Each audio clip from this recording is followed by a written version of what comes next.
Ipinagkanulo ng sariling manugang, itinapon na parang basahan sa loob mismo ng mansyon kung saan dapat siya ay reyna. "Wala kang silbi, isa kang palamunin," sigaw ni Marites habang si Althea ay niyuyurakan ang pagkatao. Ngunit sa pagbabalik ng anak na bilyonaryo, ipinakita sa lahat ang video ng kalupitan. "Hindi na ako ang dating inaapi," bulong ni Althea sa sarili. Paano nga ba muling babangon ang isang inang sinaktan sa pinakamasakit na paraan? Oo nga, friend. Nakakainis. Ang baho-baho ng matanda, amoy lupa. Parang kailangan ko ng alcohol bath every time na malapit siya sa akin. Ang mga salitang yon ay tumago sa dingding ng kusina at direktang bumaon sa dibdib ni Althea. Nakatayo siya sa harap ng kalan. Hawak ang sandok na ginagamit niya sa paghalo ng adobong manok sa gata. Ito ang paborito ng kanyang anak na si Marco at gumising pa siya ng maaga upang pigain ang niyog ng sarili niyang mga kamay sa pag-asang ang hapong-hapong katawan ng anak ay mapapawi ng lasa ng kanyang pagmamahal. Ngunit ang bango ng gata at suka na pumupuno sa hangin ay tila naglaho, napalitan ng pait ng narinig niyang paghamak. Dahan-dahang binitiwan ni Althea ang sandok. Tiningnan niya ang kanyang mga kamay. Kulubot na ang balat, may mga ugat na litaw, at magaspang dahil sa dekadang paglalaba at pagtatrabaho sa bukid para lamang mapag-aral si Marco. Ang mga kamay na ito ang nag-aruga, nagpakain, at nagpalaki sa lalaking ngayon ay isa ng tinitingalang bilyonaryo. Subalit para sa kanyang manugang na si Marie, ang mga kamay na ito ay marumi, nakakadiri at walang puwang sa makintab at mamahaling mundo na kanilang ginagalawan. Bumukas ang pinto ng kusina at pumasok si Marites. Ang suot nitong seda na bestida ay humahaplos sa sahig at ang amoy ng mamahaling pabango ay agad na nakipagbuno sa amoy ng ulam.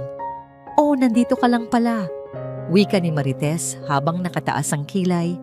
Ang telepono ay nakadikit pa rin sa tainga, ngunit ibinabana niya ang boses. "I have to go, friend. Nandito na si you-know-who. Bye." Pinatay ni Marites ang tawag at lumapit sa kalan. Tiningnan niya ang niluluto ni Althea na may halong pandidiri. "Mommy, I told you, diba? Huwag kang magluluto ng ganyang pagkain dito sa loob. Didikit ang amoy sa curtains ko," reklamo ni Marites. Ang tono ay matamis, ngunit ang mga mata ay matalim. "Paborito ito ni Marco, Hija. Uuwi siya ngayon," mahinahong sagot ni Althea. Ang boses ay nanginginig ng bahagya sa takot na magkamali ng sasabihin. Umismid si Marites. Sa isang mabilis na galaw, na tila ba sadya ngunit pinalabas na aksidente, ay nasagi ng kanyang siko ang hawakan ng kawali. Isang malakas na kalabog ang yumanig sa buong kusina nang bumagsak ang kawali sa sahig. Ang mainit na sarsa, ang karne ng manok, at ang pinaghirapang gata ay kumalat sa makintab na tiles. Lumikha ng isang mainit at mausok na lansa. Tumalsik ang kaunting sarsa sa binti ni Althea na nagdulot ng hapdi, ngunit mas masakit ang pagkakadurog ng kanyang puso habang pinagmamasdan ang nasayang na pag-aaruga. "Oh my God!" sigaw ni Marites. Hindi dahil sa pag-aalala, kundi sa arte. "Mommy, ang clumsy mo talaga. Look at my floor. Ang lagkit na naman nito." Hindi na sumagot si Althea. Alam niyang walang saysay ang mga tuwiran. Sa halip, dahan-dahan siyang lumuhod. Ang kanyang tuhod ay tumama sa matigas na sahig at nagsimula siyang pulutin ang mga piraso ng manok gamit ang kanyang nanginginig na mga kamay. Naramdaman niya ang init ng sarsa sa kanyang palad, ngunit manhid na siya sa pisikal na sakit. Ang bawat piraso ng manok na ibinabalik niya sa mangkok ay parang piraso ng kanyang dignidad na tinatapakan araw-araw. "Linisin mo yan, bilis, bago pa dumating si Marco. Ayaw kong makita niya na ang dugyot ng bahay," utos ni Marites bago tumalikod at lumabas ng kusina. Iniwan ang matanda na nakaluhod sa gitna ng kalat. Habang nagpupunas ng sahig, isang piraso ng hita ng manok ang nakatawag ng pansin ni Althea. Ito ang paboritong parte ng kanyang apong si JR. Kinuha niya ito, hinugasan ng maigi sa gripo, at binalot sa isang malinis na foil. Itatago niya ito. Kahit paano, makakatikim man lang ang kanyang apo ng luto ng lola. Kahit na ito ay itinuring na basura ng kanyang ina. Nang sumapit ang gabi, dumating si Marco. Ang kanyang mukha ay bakasang pagod mula sa maghapon na pakikipagpulong, ngunit lumiwanag ito nang makita ang asawa na sumalubong sa kanya sa pinto. "Hi, Hon!" Bati ni Marites sabay halik sa pisngi ng asawa. "I missed you." Naglakad sila patungo sa dining area kung saan nakahain na ang pagkain. Hindi na ang adobong manok sa gata ang nasa mesa. Sa halip ito ay isang order na pagkain mula sa isang mamahaling restaurant na ipinalipat lang ni Marites sa magagarang plato. Nakatayo si Althea sa gilid, tahimik na nagsasali ng tubig sa mga baso. "Ma, kumusta po kayo?" tanong ni Marco habang kumukuha ng kanin. "Nagluto po ba kayo? Parang amoy gata kanina pagpasok ko." Bago pa man makasagot si Althea, mabilis na sumingit si Marites. Hinawakan nito ang kamay ni Marco at nagsalita sa boses na puno ng pag-aalala. "Naku, Hon, that's what I wanted to tell you. Si Mommy kasi, she insisted na magluto kanina. But you know naman na medyo shaky na ang hands niya, di ba? Natabig niya yung kawali, natapon lahat sa floor. I was so worried na baka napaso siya. Pero buti na lang hindi. Ako na nga ang naglinis ng kalat para makapagpahinga na siya." Napatingin si Marco sa kanyang ina. Nakayuko lang si Althea. Ang mga mata ay nakapako sa mantel ng mesa. Gusto niyang sumigaw.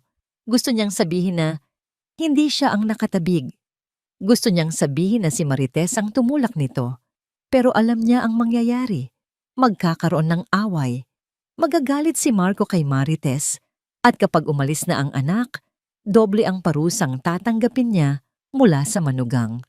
Kaya't pinili niya ang katahimikan na naging sandata at kulungan niya sa loob ng mahabang panahon. "Sorry anak," mahinang wika ni Althea.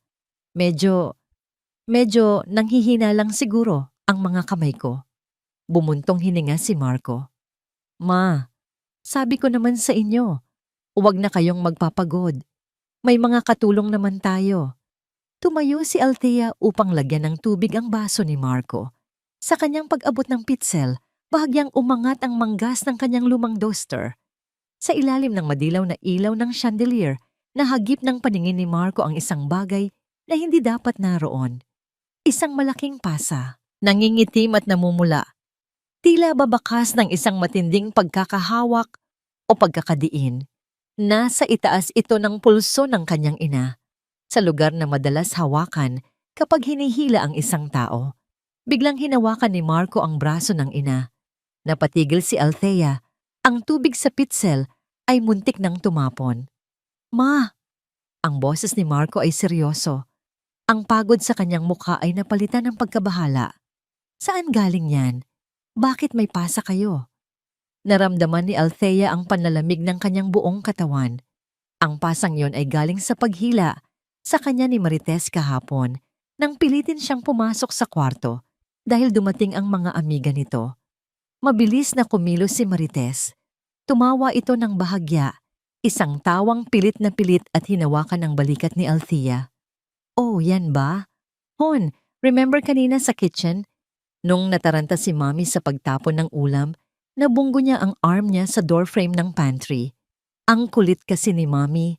Sobrang clumsy talaga lately. Di ba, Mommy?" Tinitigan ni Marites si Althea.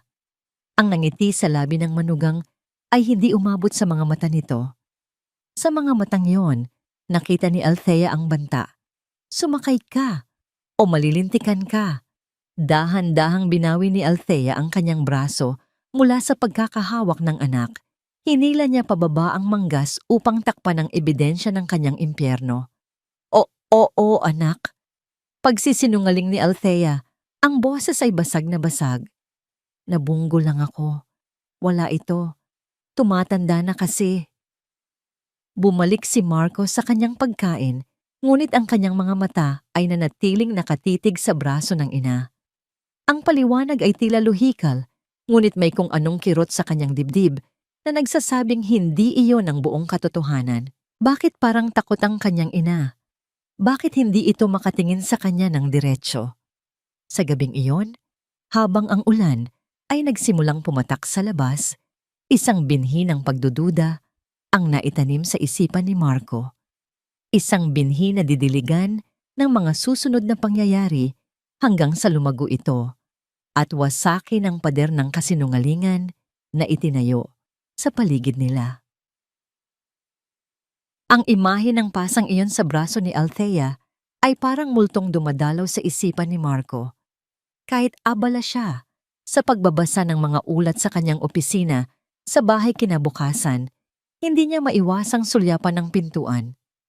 Ang katahimikan ng mansyon na dati ay simbolo ng kapayapaan para sa kanya, ngayon ay tila nagkakanlong ng mga lihim na pilit ibinabaon sa limot. Napagpasyahan niyang lumabas muna ng bahay upang magpahangin. Sa paglalakad niya sa malawak na hardin, napansin niya ang pagkalagas ng mga dahon ng bougainvillea na dati ay masusing inaalagaan ng kanyang ina. Dati-rati, ang harding ito ang santuwaryo ni Althea. Dito siya umaawit habang nagdidilig, ngunit ngayon, ang mga halaman ay tila kasing lungkot na ng kanilang tagapag-alaga.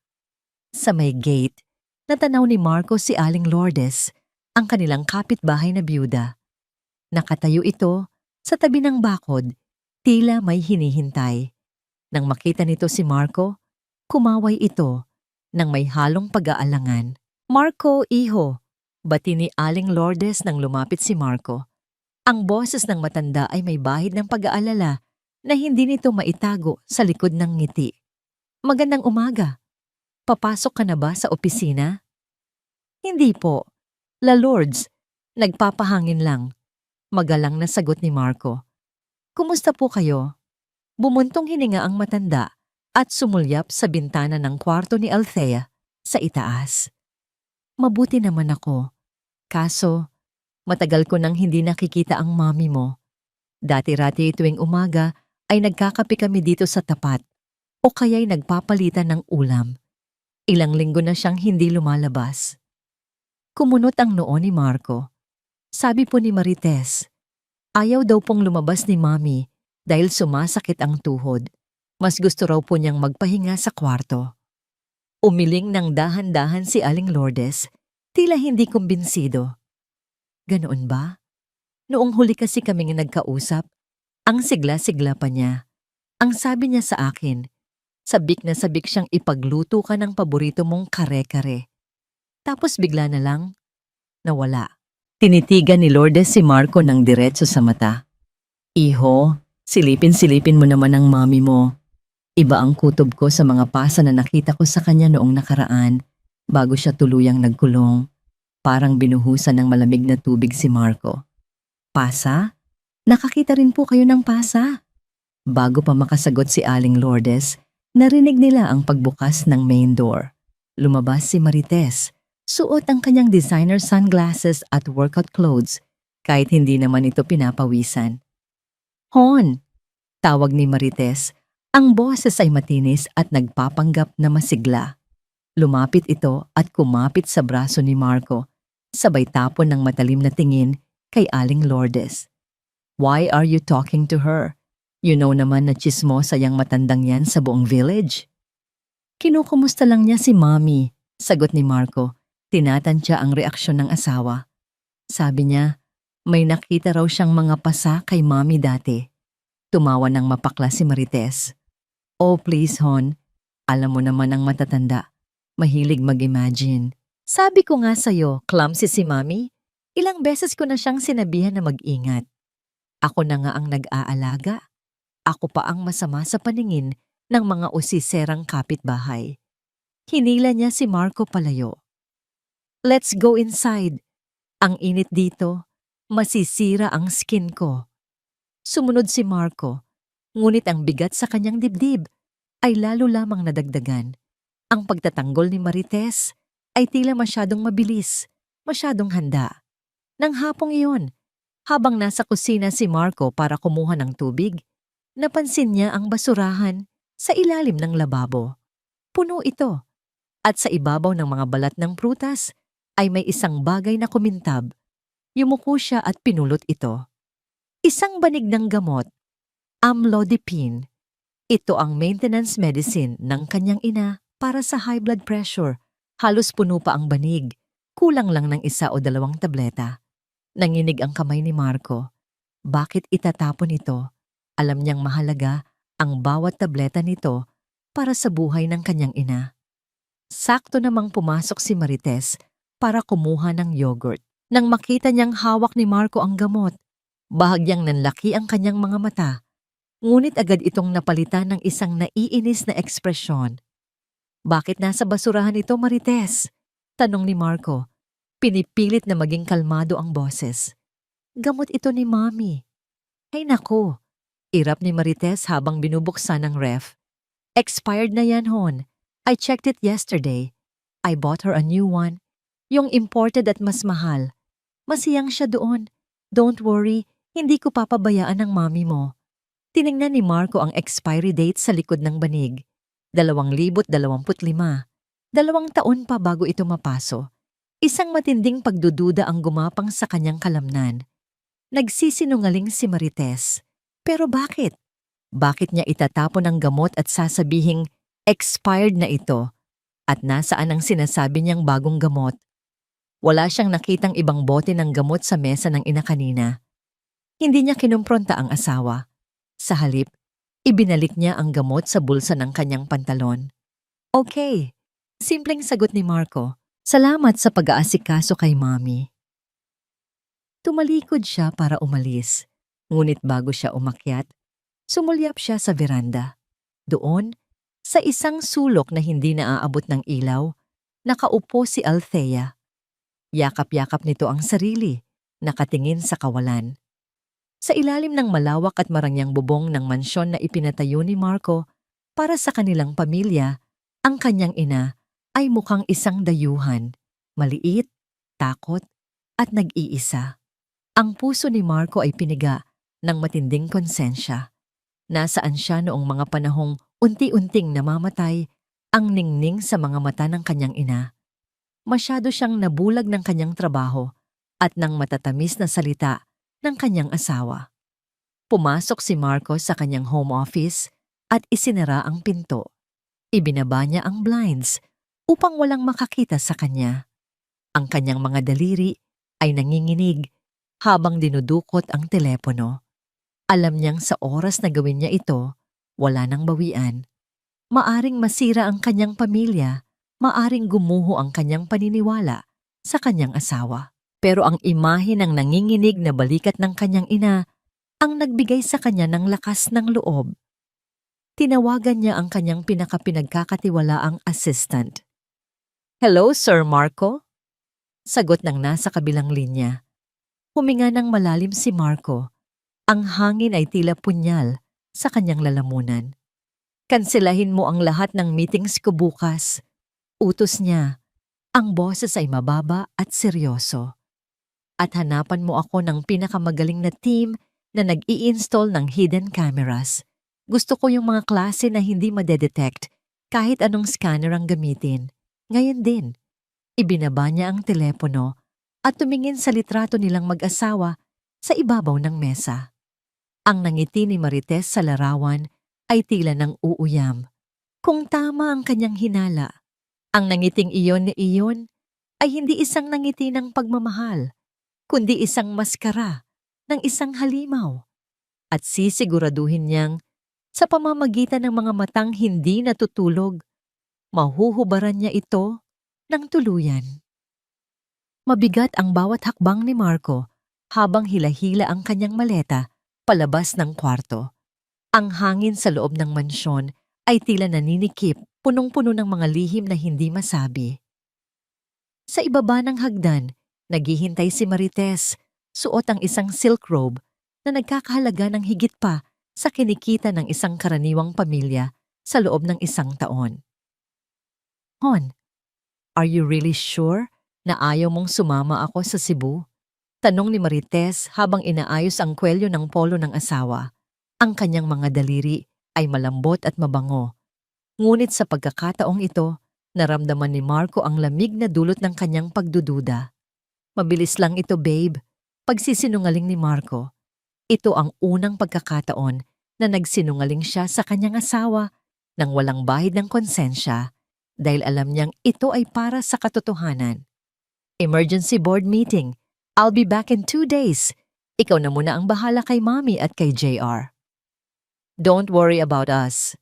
Ngumiti si Marites, isang ngiting perpekto para sa mga magazine covers. Ako ang bahala kay Mommy. I'll make sure she's comfortable. Ang salitang comfortable ay tumunog na parang banta sa pandinig ni Marco. Humalik siya sa pisngi ng asawa, isang halik na wala ng init, at sumakay sa kanyang sasakyan. Pinanood niyang lumiit ang anyo ng kanilang mansyon sa rearview mirror. Ang bahay na ito ay dapat na simbolo ng kanyang tagumpay, ngunit ngayon, ito ay nagmumukhang isang magarang bilangguan. Hindi dumiretso si Marco sa airport. Sa halip, nagtungo siya sa isang pribadong opisina sa Makati, kung saan naghihintay ang isang grupo ng mga security specialists. Pagkagat ng dilim, lula ng isang itim na van na walang plaka. Bumalik sila sa mansyon.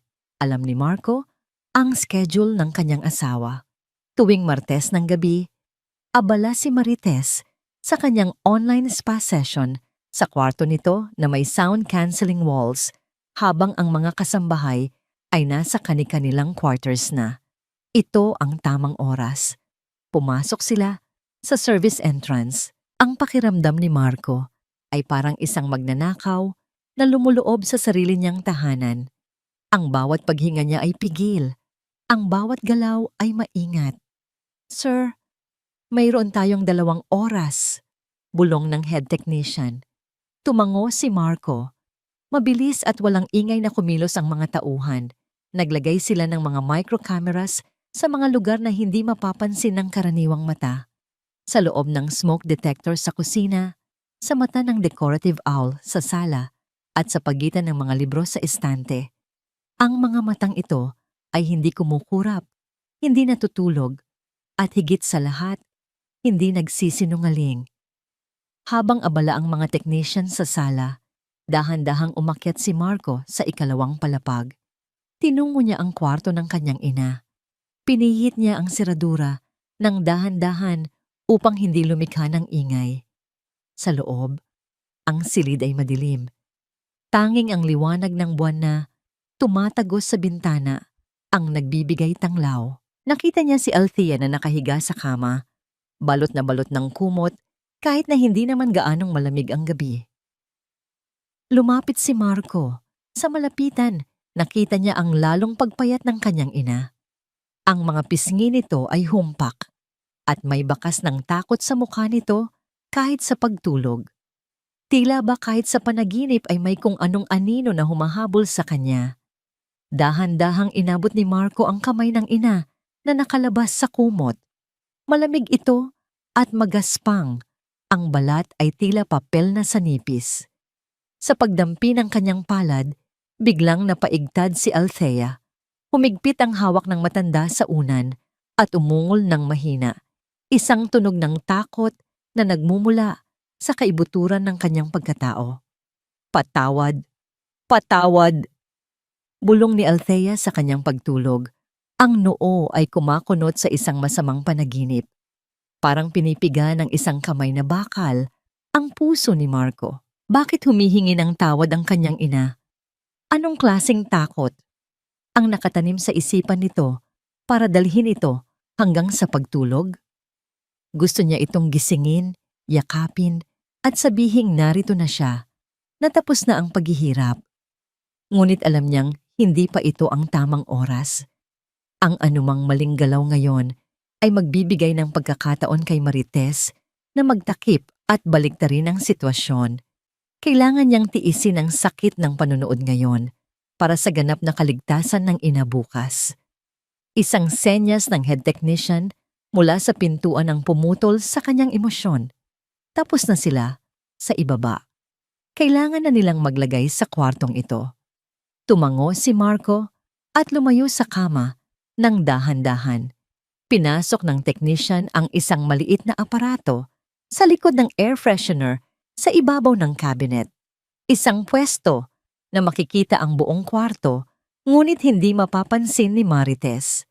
Ang pulang ilaw ng aparato ay kumislap sandali bago nawala. Tanda na ito ay gumagana na. Sa paglabas nila ng mansyon, ang bawat creak ng sahig na kahoy ay tila kulog sa pandinig ni Marco. Ang kanyang dibdib ay kumakabog ng mabilis, kasabay ng takot na baka bumukas ang pinto ng master bedroom anumang oras. Nakalabas sila sa service door at sumakay sa itim na van nang walang nakakapansin. Habang papaalis ang sasakyan, tumingala si Marco sa beranda ng kanilang kwarto. Nakabukas ang sliding door at natanaw niya ang anino ni Marites. May kausap ito sa telepono habang humihihit-hit ng sigarilyo. Isang bisyo na sinabi nitong tinigil na niya matagal na panahon na ang nakalilipas. Oo nga. Huwag kang atat. Malapit na. Konting tiis na lang at mapapasa atin din ang lahat. Dinig ni Marco na dinala ng hangin bago tuluyang isinara ni Marites ang pinto. Ang boses ni Marites ay iba. Hindi ito ang malambing na boses ng mapagmahal na asawa o ang matinis na boses ng socialite sa harap ng mga amiga. Ito ay boses ng isang taong may madilim na plano, malamig at kalkulado. Ang hinala ni Marco ay lalong tumibay at kasabay nito ang pagguho ng respeto niya sa babaeng pinakasalan. Dumiretso si Marco sa isang hotel suite sa Makati. Ito ang magiging command center niya sa susunod na 2 araw. Ang kwarto ay malawak, ngunit malamig. Walang personal touch, kabaligtaran ng init ng impyerno na unti-unting nabubunyag sa kanyang tahanan.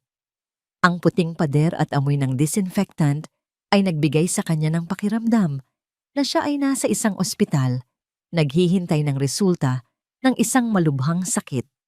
Inilapag niya ang kanyang laptop sa salamin na mesa. Ang kanyang mga kamay, na sanay pumirma ng milyong-pisong kontrata nang walang pag-aalinlangan, ay nanginginig ngayon sa takot at antisipasyon. Huminga siya ng malalim, pilit na pinapakalma ang sarili, at ikinonekta ang secure server. Isa-isang nagbukas ang mga feed sa kanyang screen, bumubuo ng isang grid ng katotohanan. Camera 1, sala. Walang tao. Tahimik ang mga mamahaling muebles na saksi sa mga hindi nasabing kwento.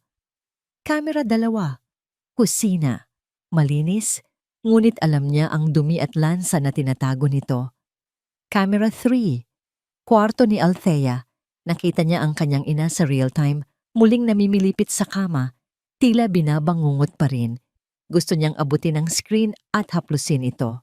At kamera 4, master bedroom. Nakita niya si Marites. Nakaupo ito sa tapat ng salamin, tinatanggal ang kanyang makeup. Ngunit ang nakapangilabot kay Marco ay hindi ang mukha ng asawa, kundi ang ekspresyon nito nang tumingin ito sa sarili sa salamin matapos tanggalin ang huling bahid ng kolorete. Wala ang ngiti, wala ang ngiti, wala ang ganda. Ang naroon lang ay isang malamig at blangkong tingin, punong-puno ng puot at pagkasuklam. Tinitigan ni Marites ang sarili at tila ba nakatingin din ito ng diretso kay Marco mula sa screen. Napahawak si Marco sa kanyang bibig. Ang palabas ay nagsisimula pa lamang at siya ang nag-iisang manonood sa trahedyang siya rin ang nagpabaya. Hindi niya alam kung kakayanin ng kanyang sikmura ang mga susunod na makikita. Wala kang silbi, isa kang palamunin na walang ibang ginawa, kundi ubusin ang grasya sa bahay na ito. Ang mga salitang yon ni Marites ay tila mga latay ng mamba na humahampas sa aking pagkatao. Nakatayo ako sa isang madilim na sulok ng aming malawak na kusina. Yakap ang isang maliit na mangkok ng kanin na may kahalong kapiranggot na pritong isda mula sa nakaraang gabi. Ito na lamang ang natira sa kaldero, ang huling piraso ng aking hapunan na pilit kong tinitipid dahil sa takot na muling mapagalitan. Ang lamig ng sahig ay gumagapang sa aking mga talampakan, isang paalala na sa loob ng mansyong ito, ako ay tila isang estranghero sa sarili kong tahanan. Dahan-dahan kong ibinaba ang aking tingin sa aking pagkain. Sa ilalim ng malakas na liwanag ng kusina, nakita ko ang aking nanginginig na mga daliri. Ang bawat kulubot sa aking balat ay saksi sa mga dekadang pagtatrabaho ko sa bukid, sa mga araw na tiniis ko ang init ng araw para lamang may maipadala sa pag-aaral ni Marco. Ngunit para kay Marites, ang mga kamay na ito ay marumi, nakakadiri at isang serye ng kahihiyan. "Mommy, I am talking to you. Bingi ka na rin ba?" Singal ni Marites habang lumalapit sa akin. Ang amoy ng kanyang mamahaling pabango ay sumasakal sa hanging dati, ay amoy luto at pagmamahal. "Gutom lang ako, Hija. Hindi pa ako nakakain simula kaninang umaga dahil sabi mo ay bawal akong lumabas ng kwarto habang narito ang mga kaibigan mo." Mahinang sagot ko. Ang boses ko ay halos pabulong na dahil sa panghihina. Sa isang iglap, naramdaman ko ang marahas na paghablot ni Marites sa aking mangkok. Ang tunog ng pagkiskis ng seramika sa aking mga daliri ay tila isang babala. Hindi ako nakakilos nang makita ko siyang lumakad patungo sa basurahan. Doon, sa harap ng aking mga nangungulilang mata, itinaktak niya ang aking pagkain. Ang kanin at isda ay humalo sa mga bulok na balat ng prutas at dumi. Isang matinding kirot ang gumuhit sa aking dibdib, hindi dahil sa pagkain, kundi dahil sa pagtrato niya sa akin na mas mababa pa sa isang hayop. Napahawak ako sa counter dahil sa biglang pag-ikot ng aking paningin. Ang bawat butil ng kanin na nahulog sa dumi ay tila mga pangarap kong unti-unting dinudurog. "Diyan ka nababagay, sa basurahan. Kung gutom ka, pulutin mo yan. Huwag kang aarte na parang reyna dito dahil si Marco ang nagpapakain sa'yo at ako ang nagpapatakbo ng bahay na ito." Madiing wika ni Marites. Ang kanyang mga mata ay nanlilisik sa puot. Susubukan ko sanang kumuha ng baso ng tubig upang pawiin ang tuyong lalamunan. Ngunit bago ko pa maabot ang gripo, naramdaman ko ang isang malakas na tulak sa aking balikat. Nawalan ako ng balanse. Ang aking balakang ay tumama sa matigas na kanto ng granite counter bago ako tuluyang napaupo sa malamig na tiles. Walang tunog na lumabas sa aking bibig. Tanging ang hangin lamang sa aking mga baga ang tila nawala. Ang sakit ay gumuhit mula sa aking likod patungo sa aking buong katawan. Ngunit mas matindi ang hapdi ng aking kalooban. Sa pagkakataong yon, bumukas ang pinto at pumasok ang aking apo, si JR.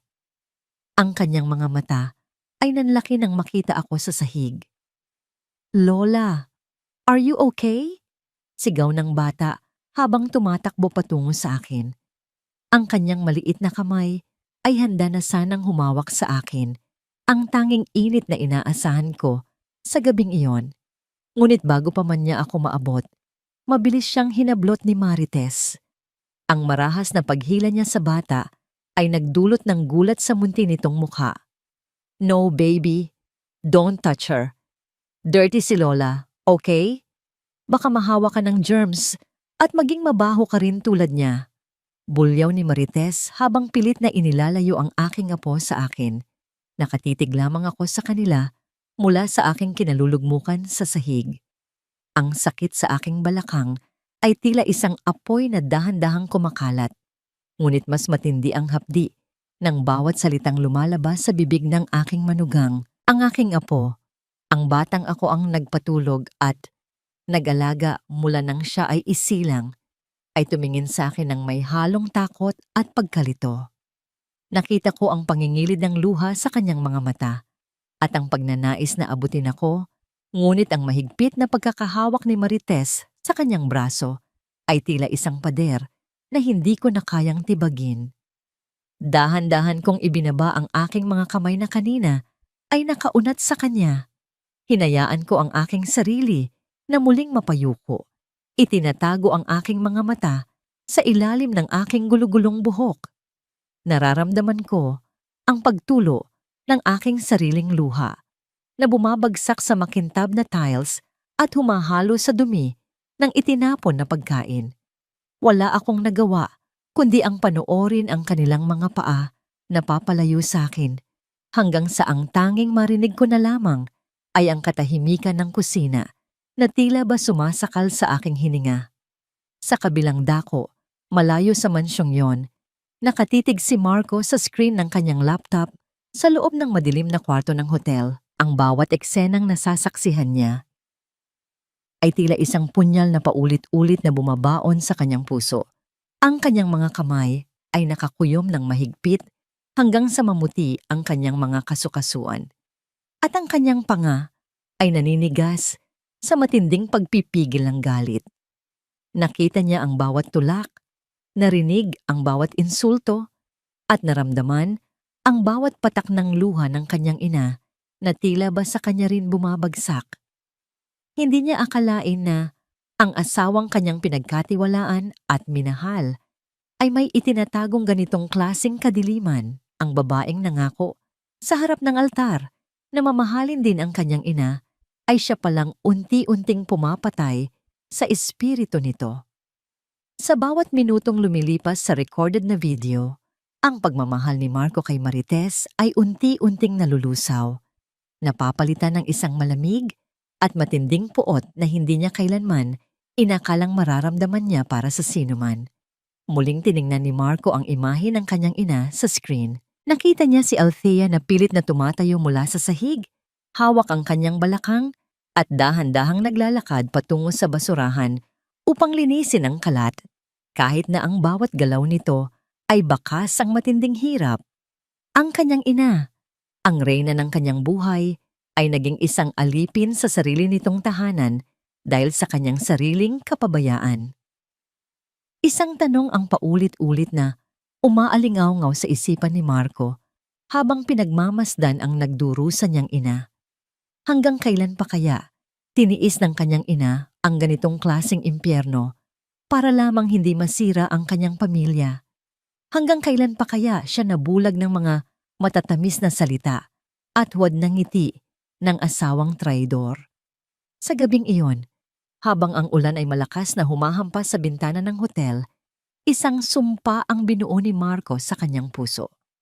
Hindi siya titigil hanggang sa mabawi ng kanyang ina ang bawat piraso ng dignidad na ninakaw dito at hanggang sa maramdaman ni Marites ang bawat sakit na kanyang idinulot. Ang pagtutuos ay hindi na maiiwasan at ang bawat patak ng luha ni Althea ay magsisilbing mitya para sa isang apoy na tutupok sa lahat ng kasinungalingan sa loob ng mansyong yon.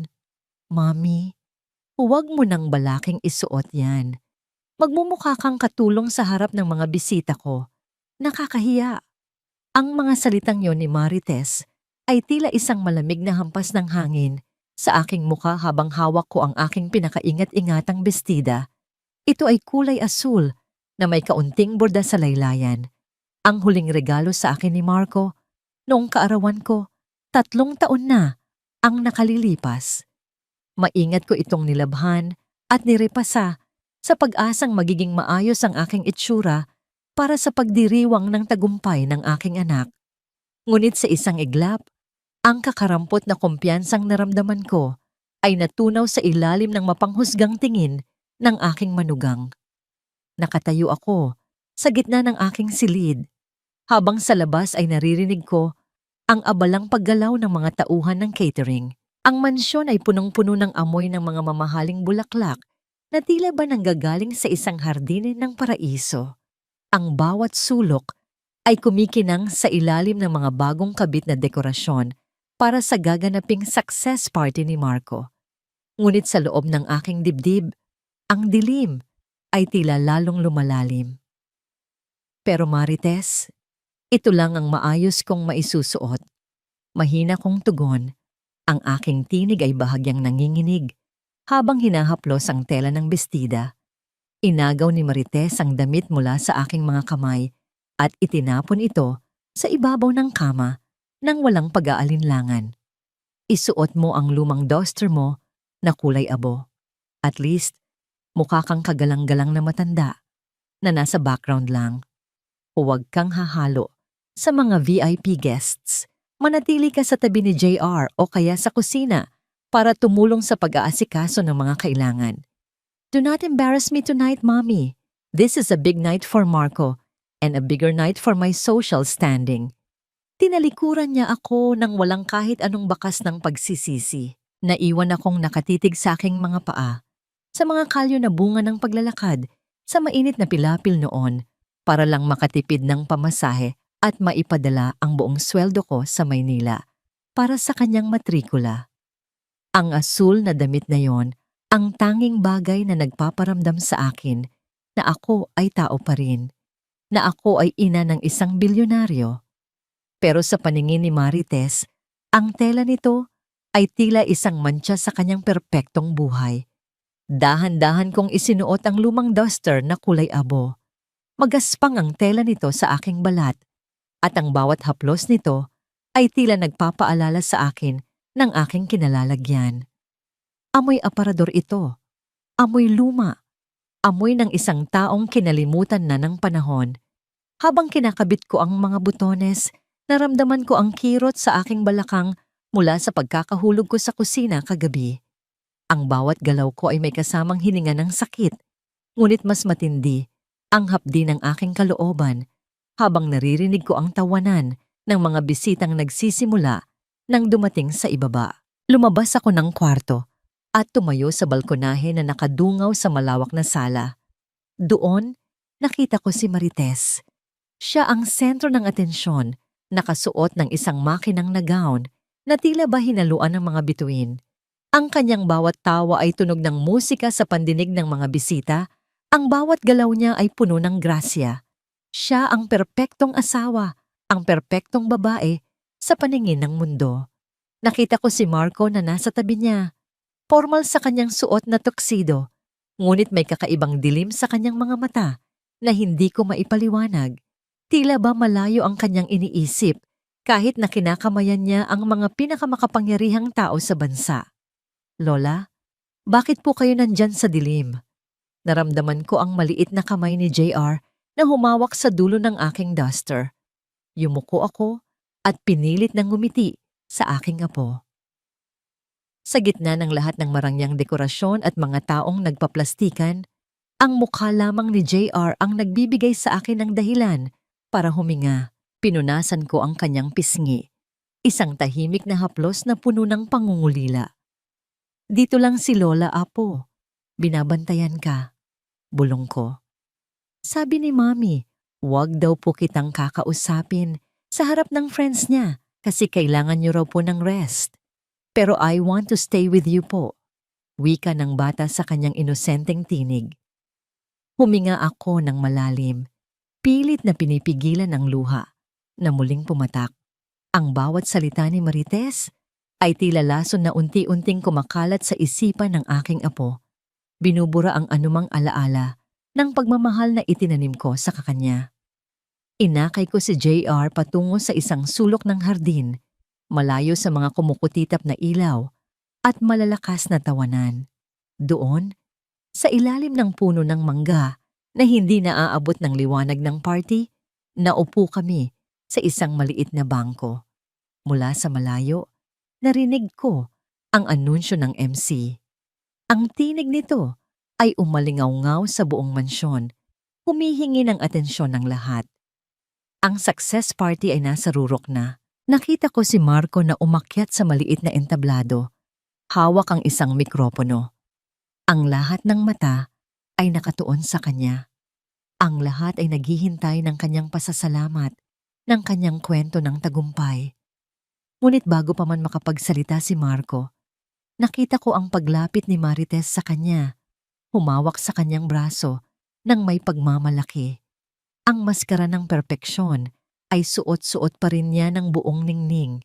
Sa sandaling iyon, tila ba tumigil ang mundo para sa akin Alam kong ito na ang gabi na dapat ay ipinagdiriwang namin ang lahat ng hirap at sakripisyo ko para sa aking anak. Pero heto ako, nakatago sa dilim, suot ang basahang duster, habang ang taong nagpahirap sa akin ay tumatanggap ng lahat ng palakpak. Isang matinding katahimikan ang bumalot sa paligid nang simulan ni Marco ang kanyang pagsasalita. Ang kanyang boses ay hindi masigla, kundi mababa at puno ng isang emosyong hindi ko agad mawari. Maraming salamat sa inyong lahat sa pagpunta. Simula ni Marco, ang boses ay tumatagos sa bawat sulok ng hardin hanggang sa aking kinalalagyan. Ngayong gabi, hindi lang ang tagumpay ng aking kumpanya ang nais kong ipakita sa inyo. Mayroon akong inihandang isang espesyal na presentasyon, isang katotohanang matagal nang nakatago sa loob ng mga pader ng mansyong ito. Nakita ko ang bahagyang pagkunot ng noo ni Marites. Ang kanyang hawak sa braso ni Marco ay humigpit. Sa dilim, naramdaman ko ang biglang pagbilis ng tibok ng aking puso. May kung anong kaba na hindi ko maipaliwanag, isang pakiramdam na ang bawat segundo ay tila isang patak ng ulan na dahan-dahang nagpapabigat sa aking kalooban bago ang isang malakas na bagyo. Ilang taon akong nabulag, pagpapatuloy ni Marco, habang ang mga ilaw sa paligid ay unti-unting namamatay. Tanging ang malaking screen sa likod ng entablado ang nananatiling maliwanag. Nabulag ako sa mga ngiti at sa mga huwad na pag-aalaga. Ngunit ngayong gabi, ang lahat ng maskara ay mahuhulog. Ang bawat bisita ay tila hindi makahinga. Ang katahimikan ay sapat na upang marinig ang paghampas ng hangin sa mga dahon. At doon, sa gitna ng kadiliman ng party, isang imahe ang biglang lumitaw sa higanting screen. Isang imaheng hinding-hindi ko inakalang makikita ng buong mundo. Hindi ako makagalaw. Ang bawat singhap ng gulat mula sa mga bisita ay tila mga saksak sa katahimikan ng gabi. Ang higanting screen na nasa likod ni Marco ay nagliliyab sa liwanag, ngunit ang imaheng ipinapakita nito ay punong-puno ng kadiliman. Doon, sa harap ng mga pinakamataas na tao sa lipunan, nakita ang eksena sa kusina, ang aking nanginginig na mga kamay na pilit pinupulot ang kanin at isda mula sa basurahan, habang si Marites ay nakatayo sa tapat ko. Ang muka ay baluktot, sa labis na pagkasuklam. Narinig ang boses ni Marites mula sa mga speaker, malakas at malinaw, tumatagos hanggang sa pinakamalayong sulok ng hardin. Diyan ka nababagay. Sa basurahan, palamunin, pabigat. Ang basong hawak ng isang senadora sa harap ay bumagsak sa damuhan, ang tubig ay tumapon ng walang ingay. Ngunit ang mukha nito ay bakas ng matinding pagkasuklam. Nakita ko si Marites sa entablado. Ang kanyang katawan ay naging kasing tigas ng bato. Ang kanyang hawak sa braso ni Marco ay dahan-dahang lumuwag at ang kanyang panga ay nanginig. Ang maskara ng perpeksyon na kanyang maingat na inalagaan sa loob ng maraming taon ay nagkalamat, nagkapira-piraso at tuluyang nadurog sa harap ng lahat. Marco, what is this? Ang boses ni Marites ay nanginginig. Isang pabulong na sigaw ng desperasyon. This is a prank, right? Marco, stop this! It's edited. Deepfake yan. Someone is trying to ruin us. Humarap si Marco sa kanya. Ang kanyang mga mata ay walang kahit anong bakas ng awa. Tanging isang malamig at matalim na puot ang nanahan doon. Hindi siya sumagot. Sa halip, ang video sa screen ay nagbago.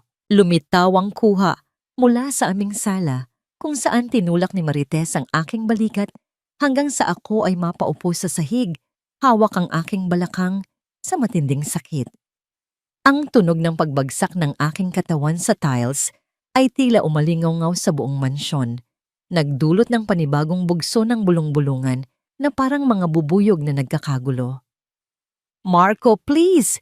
Listen to me! Sigaw ni Marites. Ang kanyang boses ay naging paos at puno ng takot. Sinubukan niyang hawakan ang kamay ni Marco, Ngunit marahas itong binawi ng aking anak. Nakinig ako sa iyo sa loob ng 5 taon, Marites. Wika ni Marco. Ang kanyang boses ay mababa, ngunit bawat salita ay tila isang hatol ng kamatayan. Nakinig ako sa bawat matamis mong salita habang ang nanay ko ay unti-unti mong pinapatay sa loob ng sarili kong pamamahay. Naniwala ako na mahal mo siya, na inaalagaan mo siya, habang tinatapon mo ang kanyang pagkain at dignidad sa basurahan. Biglang tumigil ang musika at ang tanging maririnig na lamang ay ang mabibigat na hininga ng mga taong hindi makapaniwala sa kanilang nasaksihan. Ang bawat mata ng mga bisita na kanina ay puno ng paghanga kay Marites ay tila naging mga matatalim na karayom na tumutusok sa kanyang pagkatao. Nakita ko mula sa aking kinatatayuan sa dilim kung paano namutla ang kanyang mukha na tila ba ang lahat ng dugo sa kanyang katawan ay naglaho sa isang kurap. Marco, listen to me. I can explain everything. Sigaw ni Marites. Ang kanyang boses ay naging garalgal at puno ng desperasyon. Sinubukan niyang abutin ang kamay ni Marco, ngunit sa pagkakataong ito, mabilis na lumayo ang aking anak, na tila ba ang haplos ng asawa ay isang lason na hindi niya nais madikit sa kanyang balat. Paliwanag? Aling bahagi ang ipapaliwanag mo? Ang tinig ni Marco ay gumuho sa katahimikan, malamig at walang bahid ng pag-aalinlangan. Iyong bahagi ba kung saan tinatawag mong mabaho ang nanay ko?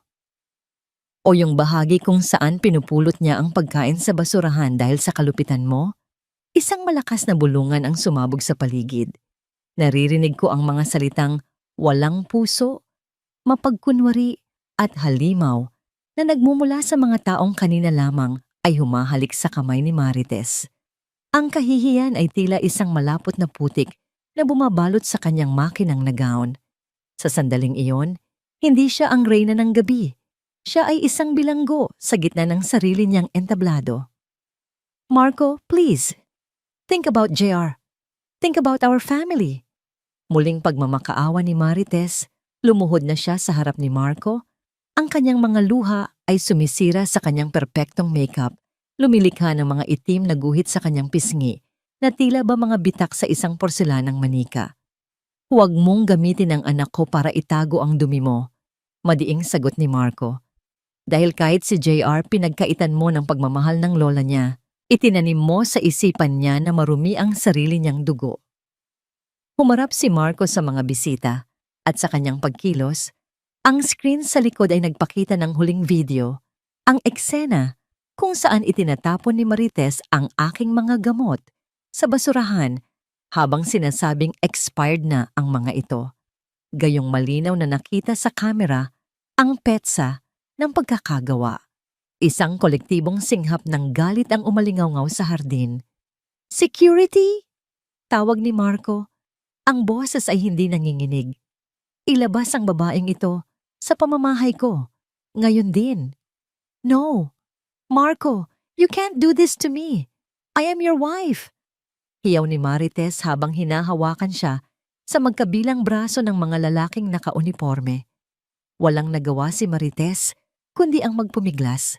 Ang kanyang mga paa ay kumakaladkad sa damuhan, ang kanyang mamahaling gown ay sumabit sa mga sanga ng halaman, at ang bawat sigaw niya ay unti-unting lumalayo hanggang sa muling bumalik ang isang nakabibinging katahimikan.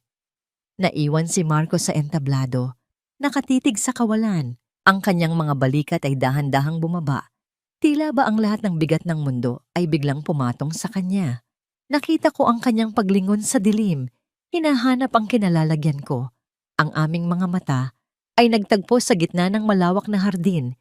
Sa tingin na yon, nakita ko ang lahat ng pagsisisi, ang lahat ng sakit, at ang lahat ng hiling ng tawad na hindi pa niya mabigkas. Dahan-dahan akong lumabas mula sa anino ng puno ng mangga, suot ang aking lumang duster. Ang lahat ng mga bisita ay tumingin sa akin, hindi nang may pandidiri, kundi nang may matinding awa at paggalang. Lumakad si Marco pababa ng entablado at tumakbo patungo sa akin. Sa harap ng lahat ng makapangyarihang tao sa Maynila, lumuhod ang aking bilyonaryong anak sa aking paanan. Patawarin niyo po ako. Ang kanyang boses ay naging isang hikbi na pilit niyang pinipigilan. Napakagago ko. Pinabayaan ko kayo. Hinawakan ko ang kanyang ulo. Ang aking mga daliri ay humaplos sa kanyang buhok, tulad ng ginagawa ko noong siya ay bata pa, at umiiyak dahil sa sugat sa tuhod. Ngunit ang sugat na ito ay nasa puso, at alam kong hindi ito basta-basta maghihilom. Tumayo ka, Marco. Bulong ko. Ang boses ko ay mahinahon, ngunit may bagong lakas. Tapos na ang gabi ng kasinungalingan. Ngunit sa gitna ng emosyonal na tagpong iyon, isang malakas na tunog ng sirena mula sa labas ng gate ang bumasag sa sandali. Isang pulis ang pumasok at lumapit kay Marco, may dalang isang piraso ng papel. Mr. Marco, may kailangan po kaming ipaalam sa inyo tungkol sa asawa nyo. Wika ng pulis. Ang mukha ay seryoso. Hindi lang bauhan ang kinakaharap niya. May nakuha kaming impormasyon na may kinalaman siya sa isang malaking nakawan ng pondo sa kumpanya nyo at may kasabwat siyang hindi nyo inaasahan. Napatitig ako kay Marco. Ang gabi na akala ko ay katapusan na ng aming paghihirap ay tila nagbubukas lamang ng isang panibagong pinto ng mas malalim pang panganib. Sino ang kasabwat ni Marites? At hanggang saan ang kayang gawin ng mga taong ito upang hindi mabulgar ang kanilang tunay na pakay? Ayaw ko na rito, Marco. Hindi ko na nararamdaman ang init ng isang tahanan sa bawat sulok ng mansyong ito. Ang aking tinig ay bahagyang nanginig, hindi dahil sa lamig ng gabi, kundi dahil sa bigat ng bawat salitang aking binibitiwan. Nakatayo ako sa gitna ng malawak na sala, kung saan ilang sandali pa lamang ang nakalilipas ay naging saksi sa pinakamasakit at pinakanakakahiyang yugto ng aming buhay. Ang mga mamahaling dekorasyon na kanina ay kumikinang, ay tila ba naging mga tuyong dahon na lamang na nakakalat sa paligid. Ang amoy ng mga bulaklak ay hindi na mabango. Ito ay naging amoy ng isang libing. Libing ng aking tiwala at ng pangarap kong buong pamilya. Nakaalis na ang mga bisita. Ang mga pulis ay dinala na si Marites para sa mas malalim na investigasyon. Ang tanging maririnig na lamang ay ang mahinang paghampas ng kurtina sa bintana at ang mabigat na paghinga ni Marco na nakatayo sa aking harapan. Ang kanyang tuksido ay lukot na at ang kanyang mga mata ay namumula sa pagod at pagsisisi. Ma, please, wag po kayong magsalita ng ganyan. Pagsusumamo ni Marco, ang kanyang boses ay tila isang sugatang hayop na humihingi ng tulong. I'll change everything. Papaalisin ko ang lahat ng alaala ni Marites dito. I'll make this place a paradise for you again. Just stay, please. Umiling ako ng dahan-dahan. Tumingin ako sa itaas, sa marangyang chandelier na nagbibigay ng napakaliwanag na ilaw. Ngunit sa aking paningin, ang bawat kristal nito ay tila mga patak ng luhang nagmamatigas na hindi mahulog. Naalala ko ang bawat hapong nakaupo ako sa sahig ng kusina, nakatingin sa basurahan kung saan itinapon ang aking dignidad.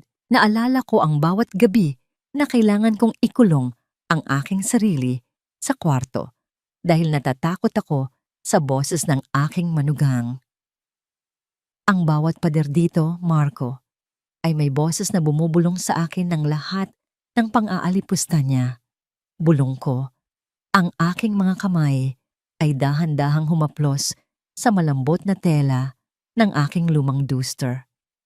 Kahit anong linis mo, ang amoy ng lansa at ang sakit ng pagkakatabig sa akin ay mananatili sa aking alaala.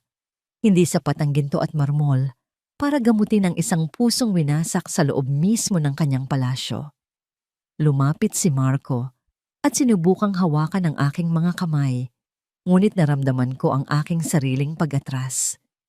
Hindi dahil galit ako sa kanya, kundi dahil kailangan ko ng espasyo para muling mahanap ang aking sarili. Sa loob ng maraming taon, Naging anino lamang ako sa mansyong ito. Naging nanay ni Marco o lola ni JR na kailangang eat. Naramdaman ko ang bawat tibok ng aking puso. Mabigat at tila ba isang pagod na tambol na naghahanap ng huling kumpas. Tumingin ako sa paligid ng sala. Ang mga kristal, ang mga mamahaling painting, at ang mga upuang gawa sa pinakamahal na kahoy. Lahat ng ito ay bunga ng pawis ng aking anak. Ngunit para sa akin, bawat piraso ay tila ba nabahira ng dugo ng aking pagtitiis. Marco, ang yaman mo ay hindi makakabili ng katahimikan ng aking gunita. Mahinahon, ngunit may pinalidad na wika ko. Sa tuwing dadaan ako sa pasilyong ito, maririnig ko ang boses ni Marites na tinatawag akong basura. Sa tuwing uupo ako sa hapagkainang ito, matatakam ako sa pagkaing itinapon niya sa harap ko. Ang mansyong ito ay naging libingan ng aking dignidad at ayaw ko nang mabulok dito. Napaluhod si Marco sa harap ko. Ang kanyang mga balikat ay nayayanig sa tahimik na pag-iyak. Ma, patawarin niyo ako. Naging bulag ako. Naging bingi ako. Akala ko sapat na ang ibigay sa inyo ang lahat ng luho para masabing naging mabuti akong anak. Hindi ko alam na sa likod ng aking likuran, ang bawat diamanteng ibinigay ko sa kanya ay naging latay sa inyong pagkatao. Hahaplusin ko sana ang kanyang buhok, ngunit ang aking mga kamay ay tila may sariling isip at nanatiling nakakuyom sa aking tabi. Hindi sapat ang patawad para ibalik ang mga taon na nawala, Marco. Pero sapat na ito para magsimula tayong muli sa magkaibang bubong. Sa gitna ng aming pag-uusap, ang mga pulis na kanina pa nasa labas ay muling pumasok. Ang mukha ng opisyal ay puno ng pag-aalinlangan habang may hawak na isang folder. Mr. Marco, kailangan niyo pong makita ito, wika ng pulis. Sa paunang investigasyon namin sa laptop ni Marites, nakita namin ang mga transaksyon sa kumpanya niyo. Hindi lang po siya nagnanakaw. Mayroon siyang kasabwat na naglilipat ng mga pondo sa isang offshore account. At ang taong ito, mayroon siyang susi sa inyong private safe sa opisina. Napatitig si Marco sa pulis. Ang kanyang mukha ay nawalan ng kulay. Tila ba ang lahat ng hininga sa kanyang katawan ay hinigop palabas.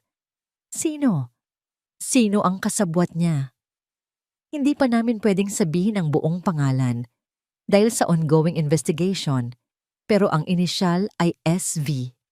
At ang masama rito, balak nilang tuluyang ideklarang bankrupt ang kumpanya mo sa susunod na buwan bago sila tuluyang tumakas sa ibang bansa. Napahawak si Marco sa mesa upang hindi siya mabuwawal. SV, nakita ko ang pagtatagpo ng kanyang mga kilay at ang unti-unting pagkilala sa pangalang yon. Isang malapit na kaibigan, isang kamag-anak, o ang taong itinuring niyang kapatid sa negosyo?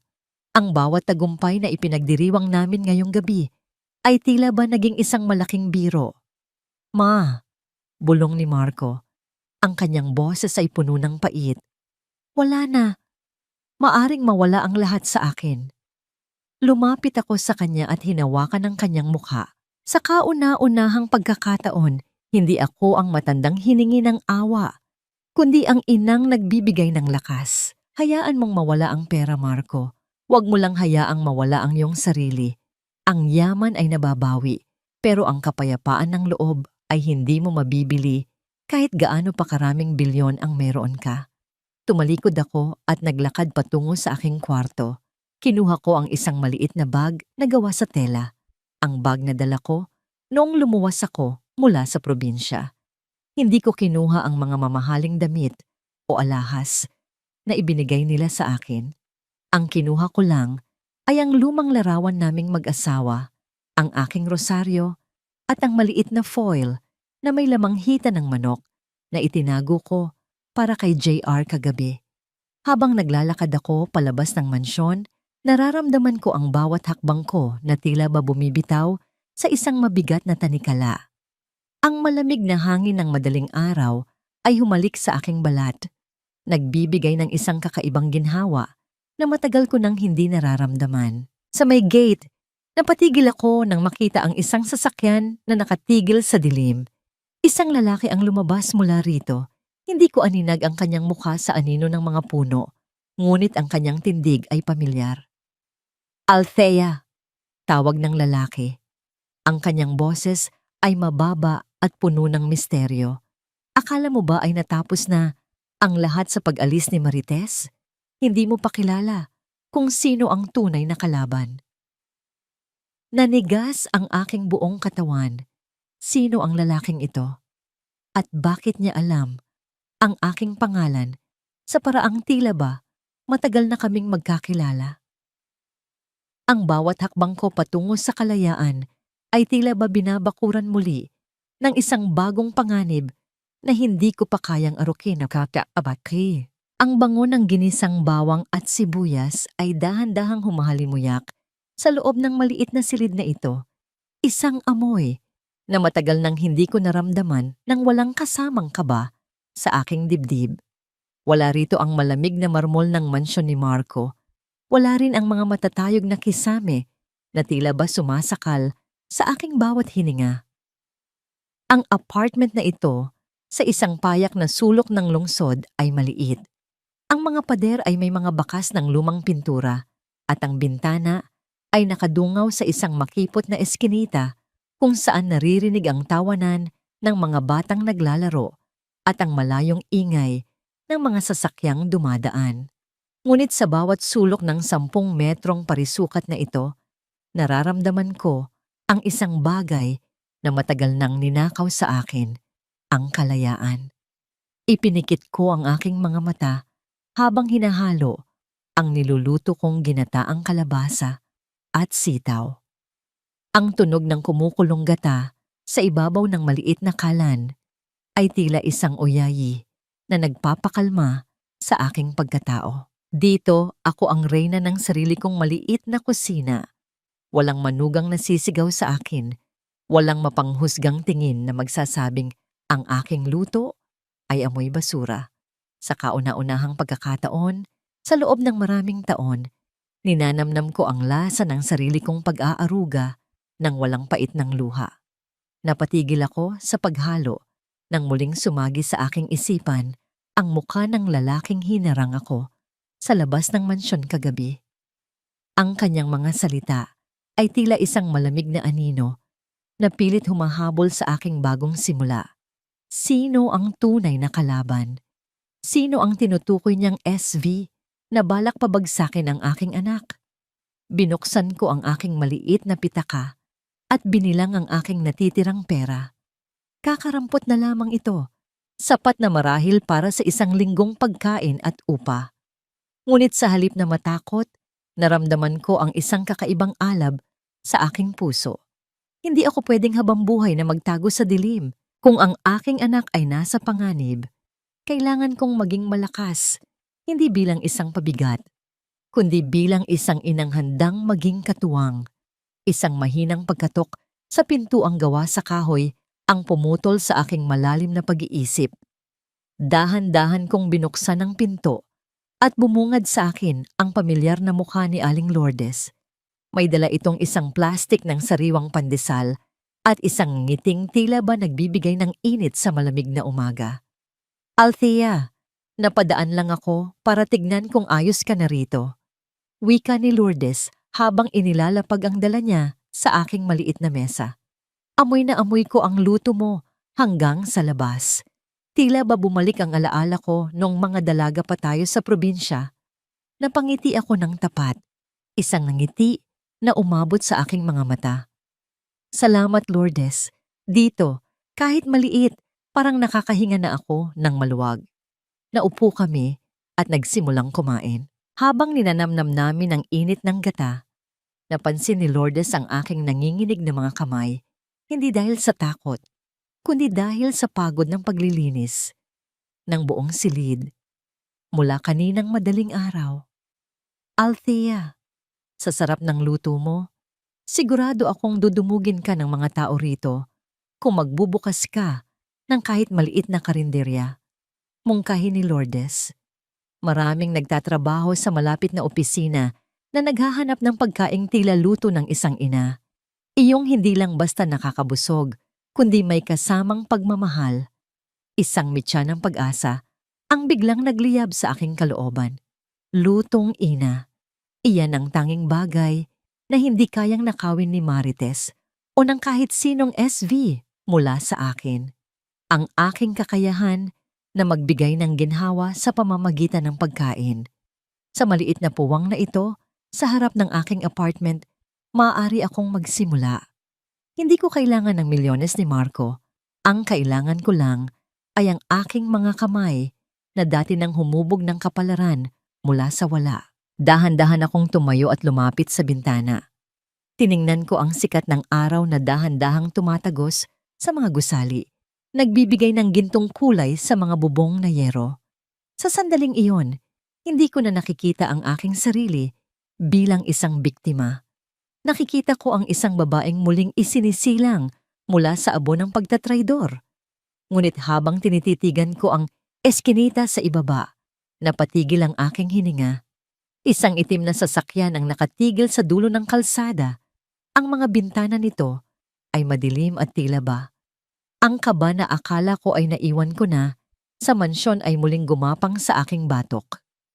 Hindi ito ang uri ng sasakyan na karaniwang makikita sa ganitong payak na lugar. Ang kintab ng itim nitong pintura ay tila isang sugat sa gitna ng mga luma at nagbabakbak na pader ng eskinita. Nanatili itong tahimik.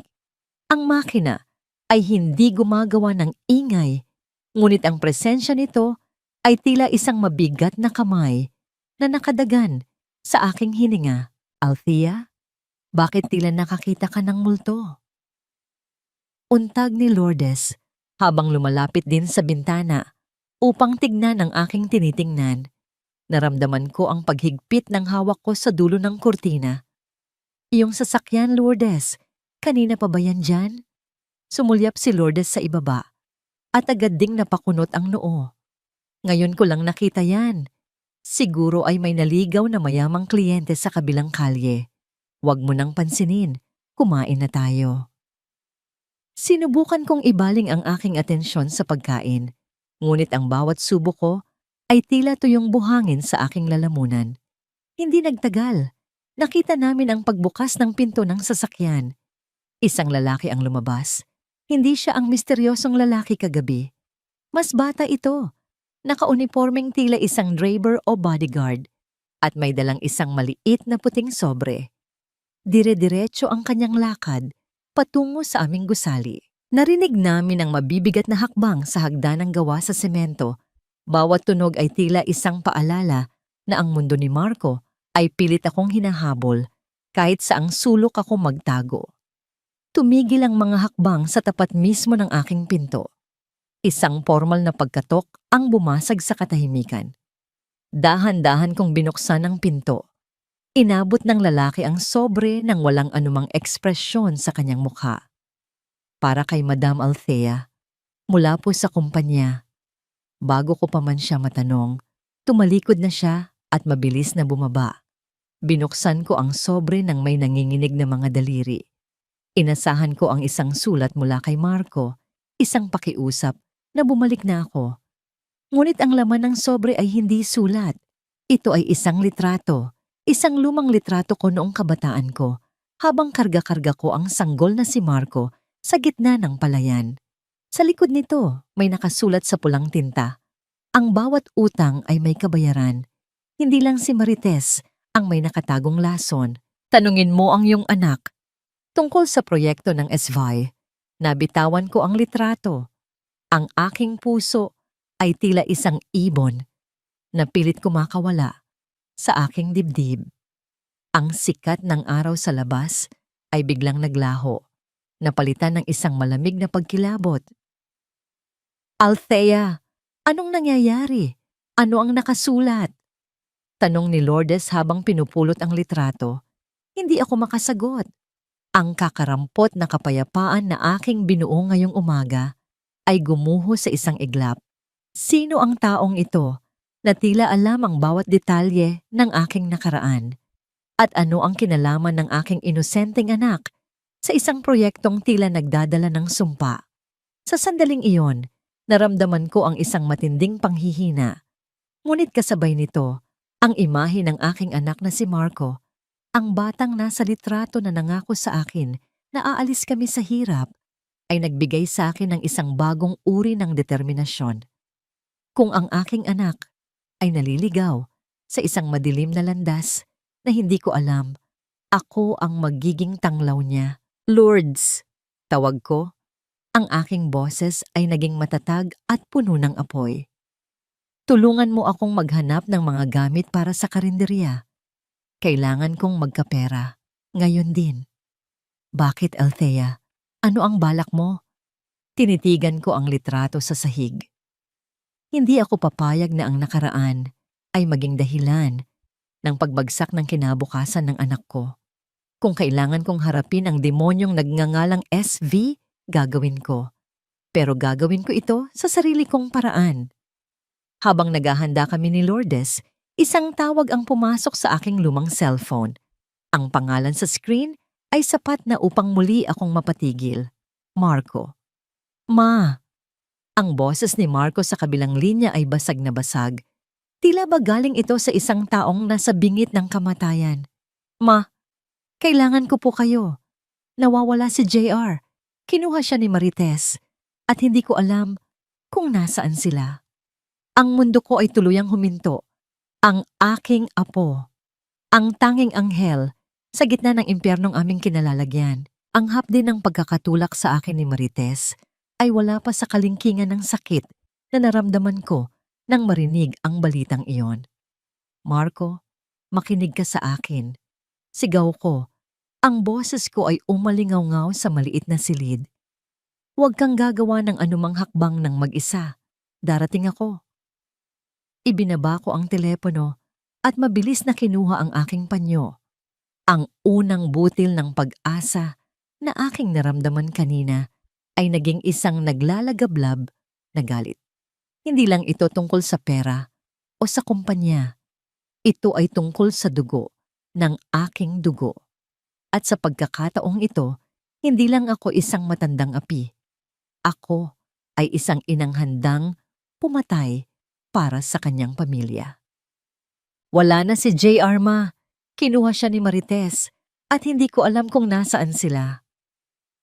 Ang tinig ni Marco sa kabilang linya ay hindi na ang tinig ng isang bilyonaryong may kapangyarihan. Ito ay ang boses ng isang batang nawawala sa gitna ng malakas na bagyo. Ang bawat salita niya ay tila isang matalim na kutsilyo na dahan-dahang hinihiwa ang aking puso. Sa loob ng maliit at payak kong apartment, ang amoy ng niluluto kong gata na kanina ay nagbibigay ng kapayapaan ay biglang naglaho, napalitan ng malapot na amoy ng takot at panganib. Dahan-dahan kong ibinaba ang aking sandok. Ang aking mga kamay na kanina ay banayad na naghahalo ng pagkain ay biglang naging kasing tigas ng bato sa panginginig. Tumingin ako sa bintana, sa sikat ng araw na dahan-dahang tinatakpan ng makapal at madilim na ulap. Ang kalayaang aking binuo sa loob ng ilang oras ay gumuho, na tila ba isang kastilyong buhangin na tinangay ng malakas na alon. Paano? Paano nangyari ito, Marco? Ang boses ko ay halos pabulong na lamang, pilit na hinahanap ang hiningang tila ninakaw ng balitang ito. Ginamit niya ang oras na abala ang lahat sa investigasyon, hikbi ni Marco. Nagawa niyang makalusot sa mga security. Ma, may mensahe siyang iniwan. Kung hindi ko raw ibibigay ang lahat ng shares ng kumpanya sa ilalim ng pangalan ni Simon Valderrama, hinding-hindi ko na makikita ang anak ko. Ang pangalang Simon Valderrama ay tila isang kulog na umalingaw-ngaw sa kaibuturan ng aking alaala. Si Simon, ang dating kasosyo ng aking yumaong asawa na ipinakulong dahil sa pagnanakaw. Ang lalaking sumumpa noon na kukunin niya ang lahat mula sa amin. Heto na ang kabayaran ng isang utang na matagal nang nabaon sa limot at ang aking apo ang siyang ginagawang prenda. Naramdaman ko ang paghampas ng matinding hapdi sa aking dibdib. Ngunit hindi ito ang hapdi ng isang biktima. Ito ay ang naglalagablab na apoy ng isang inang leon na handang pumatay para sa kanyang anak at apo. Kinuha ko ang aking lumang panyo at ang rosaryong laging nasa aking bulsa. Makinig ka sa akin, Marco. Wika ko. Ang aking boses ay naging matatag, puno ng awtoridad na hindi ko kailanman naipakita noong nasa mansyon pa ako. Alam ko kung nasaan sila. Ang lumang gilingan ng palay sa labas ng bayan, iyon ang tanging lugar na pag-aari pa ni Simon. Doon ako nagtrabaho noong bata pa ako, bago pa tayo lumuwas ng Maynila. Alam ko ang bawat sulok ng bodegang iyon. Matapos ang mabilis na pakikipag-ugnayan sa mga awtoridad, tinahak namin ang madilim at maalikabok na landas patungo sa lumang gilingan. Ang bawat pag-ikot ng gulong ng sasakyan ay tila ba kumpas ng isang orasan na nagbabanta ng katapusan. Pagdating namin sa dulo ng kalsada, bumungad ang kalansay ng lumang bodega. Madilim, nakakatakot, at amoy kalawang. Dahan-dahan akong pumasok sa loob, iniwan si Marco at ang mga pulis sa labas upang hindi makagawa ng ingay. Bilang isang matandang dumaan sa hirap, ang aking mga yapak sa marupok na sahig na kahoy ay tila walang tunog. Ang bawat pag-aspas ng hangin at ang huni ng mga kuliglig ay tila ba nagbibigay babala sa akin. Sa gitna ng bodega, sa ilalim ng isang maliit at kumukurap-kurap na bumbilya, nakita ko sila. Si JR ay nakatali sa isang maliit na silya, ang kanyang mga mata ay mugto na sa kaiiyak, at ang kanyang munting bibig ay may busal na tela. Sa harap niya ay nakatayo si Marites. Ang mukha ay baluktot sa labis na desperasyon at galit. At sa gilid, nakaupo sa isang lumang kaban ay si Simon Valderrama. "Pumirma ka na, Marco. Alam kong nakikinig ka." Sigaw ni Marites sa kanyang cellphone habang ang kanyang kamay ay marahas na humawak sa balikat ni JR. Sa isang iglap, hindi ko na napigilan ang aking sarili. Lumabas ako mula sa anino ng malalaking sako ng palay. "Iwan mo ang apo ko, Marites." Ang gulat sa mukha ni Marites ay naging isang mapait na tawa. "Mami, ang daling pumasok dito, di ba? Akala mo ba ay ililigtas mo ang batang ito? Huli na ang lahat." Ngunit bago pa man makakilos si Marites, dahan-dahang tumayo si Simon Valderrama. Lumapit siya kay Marites at sa isang mabilis na galaw, malakas niyang sinampal ang aking manugang. Isang malakas na tunog ng pagtama ng palad sa pisngi ang umalingaw-ngaw at napasandal si Marites sa sahig. Hawak ang kanyang namumulang mukha sa matinding gulat.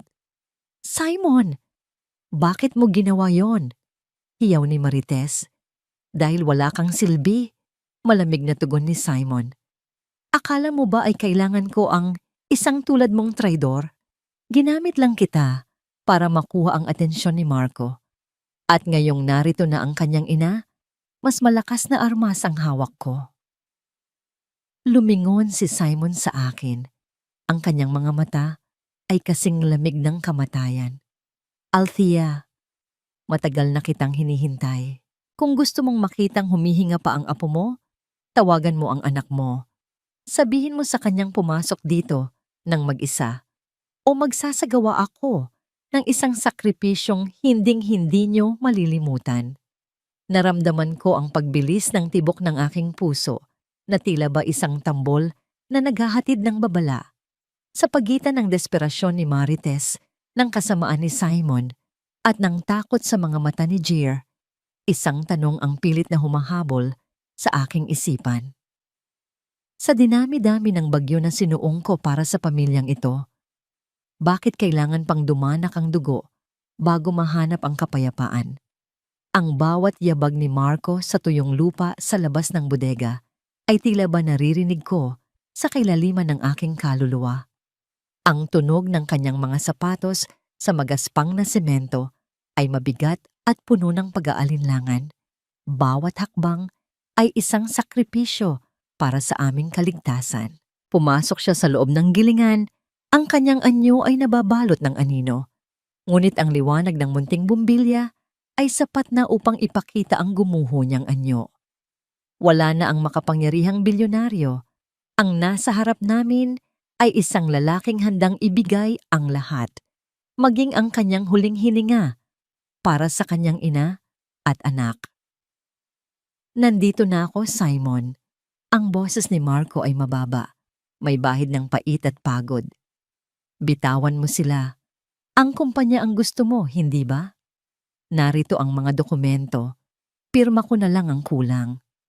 Isang nakapangilabot na tawa ang kumawala sa tuyong lalamunan ni Simon Valderrama.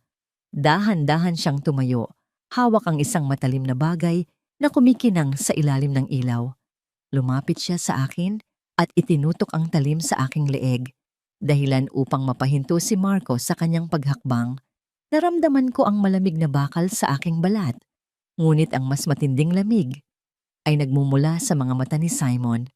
Huwag kang lalapit, Marco. Babala ni Simon.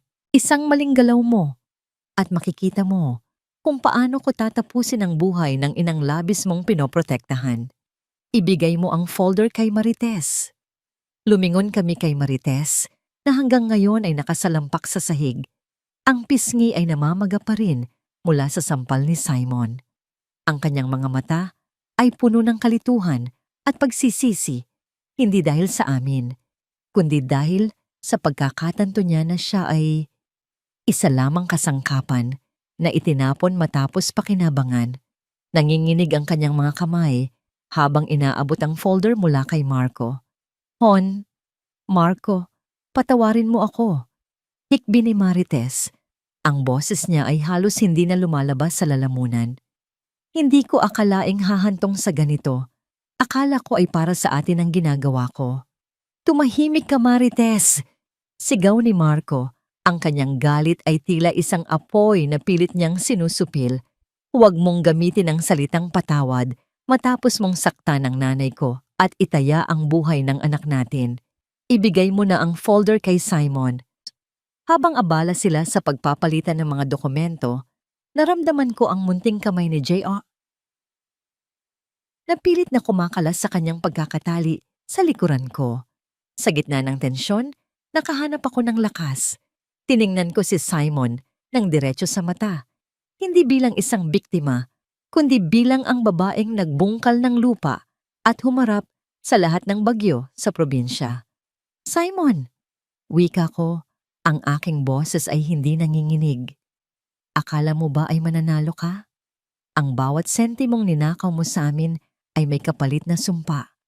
Ang pamilyang ito ay nabuo sa hirap at dangal, mga bagay na hindi mo kailanman maiintindihan. Dangal?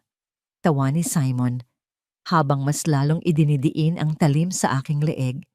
Ang dangal ay hindi nakakabusog. Althea, ang asawa mo ang nagbaon sa akin sa utang at kahihiyan. Ngayong gabi, ang lahat ng luha ko noon ay babayaran niyo ng dugo. Nagawa ni JR na makawala sa kanyang gapos. Sa isang mabilis na pagkakataon, ang bata ay gumapang palayo, patungo sa anino ng malalaking makina. Napansin ito ni Simon at sa kanyang paglingon, bahagyang lumayo ang talim sa aking leeg. Iyon na ang pagkakataong hinihintay ko. Gamit ang aking natitirang lakas, marahas kong itinulak ang braso ni Simon at sumigaw. Takbo, Marco! Kunin mo si JR! Isang kaguluhan ang sumiklab sa loob ng bodega. Ang tunog ng mga bumabagsak na kagamitan at ang sigaw ng galit ni Simon ay umalingaw-ngaw sa buong paligid. Mabilis na sinunggaban ni Marco si Simon at ang dalawang lalaki ay nagpambuno sa maduming semento. Ang bawat suntok at bawat paghampas ng kanilang mga katawan sa sahig ay tila bayumanig sa buong gusali. Nakita ko si Marites na nakatitig lamang, hindi malaman kung sino ang kakampihan. Ngunit nang makita niyang malapit nang maabot ni Simon ang matalim na bakal, isang hindi inaasahang bagay ang nangyari. Tumayo si Marites at buong lakas na itinulak ang isang tumpok ng mga sako ng palay patungo kay Simon. Ang bigat ng mga sako ay nagpabagsak sa matanda, dahilan upang mabitawan nito ang kanyang armas.